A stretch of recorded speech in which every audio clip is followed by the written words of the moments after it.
ICA health and environmental society द्वारा संकल्पित 108 जल सभाओं के क्रम में 81वीं जल सभा का आयोजन काशी के श्री विद्या मठ में अनंत श्री विभूषित ज्योतिष पीठाधीश्वर जगत गुरु शंकराचार्य स्वामी श्री अभिमुक्तेश्वरानंद सरस्वती के सानिध्य में संपन्न हुआ। संस्था की तरफ से 81वीं जल सभा पूज्यपाद शंकराचार्य जी महाराज को समर्पित किया गया। वाराणसी से धनेश्वर साहनी की रिपोर्ट। यात्रा करके हम अशुद्धि डाल रहे हैं, जो प्रवाह के रूप में वहां से प्रवाहित हो रहा है उसमें हम अशुद्धि निरंतर डाल रहे हैं।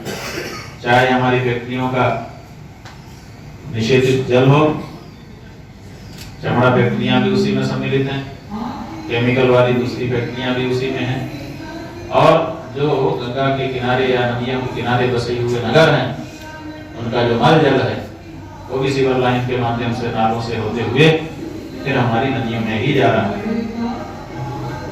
बोरिंग का सिस्टम हमारे यहाँ आ गया, जब से बिजली आई, डीजल पेट्रोल की मशीनें बनी, तो जो कुएं थे उनका स्तर नीचे चला गया। परिणाम ये हो गया कि अब उसमें से कोई पानी निकालता नहीं, तो कुएं सूख गए या फिर उनमें लोगों ने कचरे डाल दिए। अब चूंकि उपयोग नहीं हो रहा है तो वो जल प्रदूषित हो गए। तालाब हमारे हैं, आकाश में उड्डयन हमारा हो रहा है, सरपट हम सड़कों पर भाग रहे हैं, हमारी रेल की स्पीड बढ़ रही है, ये सब कुछ हो रहा है, लेकिन शुद्ध पेयजल अभी हमसे कोसों दूर है। 1 लीटर पानी के लिए हमको उतना पैसा देना पड़ रहा है जितना हम दूध के लिए भी नहीं देते। 1 लीटर दूध आपको खरीदना हो तो बहुत कम में मिलेगा, 1 लीटर पानी खरीदना हो आज दूध से ज्यादा कीमत में आपको खरीदना और पीना पड़ रहा है। ये कब तक खरीद करके पानी पी पाओगे आप? ज्यादा दिन नहीं, सबकी क्रय क्षमता नहीं है। तो बहुत से लोग तो अभिशप्त हैं दूषित पानी पीने के लिए। भारत के 99% लोग प्रदूषित जल को पी रहे हैं और पी करके बीमार हो रहे हैं। इसलिए भारत में सबकी तोड़ बढ़ी हुई है, इसीलिए भारत में सबको पेट का रोग हुआ है। कोई ऐसा नहीं है जिसको पेट में समस्या ना हो। क्यों? क्योंकि प्रदूषित पानी पी रहा है, पीलिया हो रहा है, लोगों को कैंसर हो रहा है, ये सब प्रदूषित पानी के परिणाम स्वरूप हो रहा है।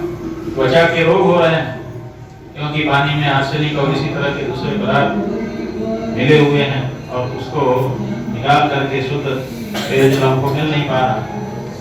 तो ऐसी परिस्थितियां जो उत्पन्न हुई हैं, इन परिस्थितियों को दूर करते हुए प्रत्येक व्यक्ति को शुद्ध पेयजल की उपलब्धि हो जाए।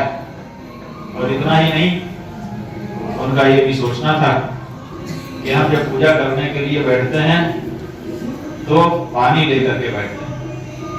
हमारे यहाँ बिना पानी के पूजा नहीं होती है, सबसे पहले याचना से ही शुरू होता है, तो पानी की जरूरत है। पानी को हम एक कलश में लेके बैठते हैं। अब समस्या ये है कि कलश में पानी लेकर के साफ सुथरा शुद्ध जल जितना हो सकता है छान छून करके हम बैठ सकते थे, लेकिन हमारे पूर्वजों ने एक और समस्या हमारे सामने उत्पन्न कर दी। वो क्या उत्पन्न की? उन्होंने कहा कि इसमें सब तीर्थों का आवाहन कर,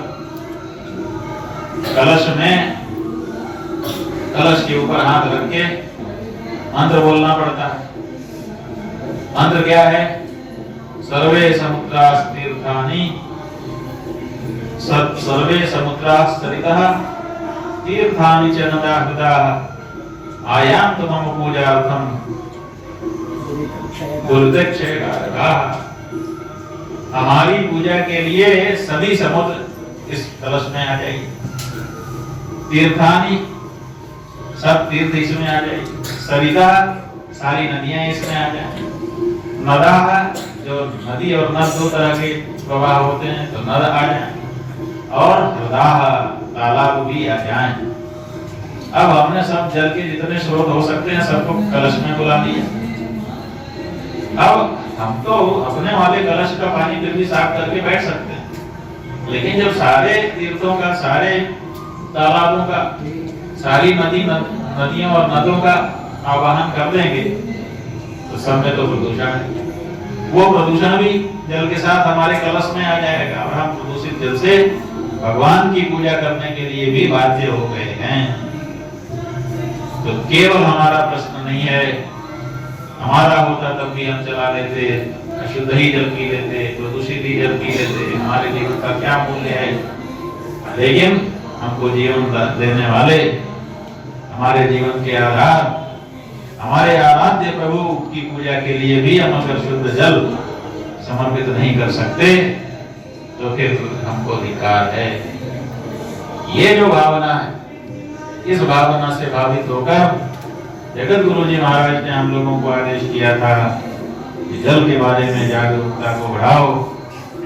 हमें बड़ी प्रसन्नता है कि हम लोग तो कई कामों में लगे हैं, बीच बीच में ही इस कार्य को कर पाते हैं, लेकिन हमारे गुरु भाई अभय शंकर तिवारी जी अपने सहयोगियों के साथ निरंतर इस कार्य में लगे हुए हैं। 108 जल सभाओं को करने का इनका संकल्प था, और देखिए देखते देखते 81वीं जल सभा आज यहाँ पर इनके द्वारा संपन्न हो गई। मतलब हमारे यहाँ जो चक्र है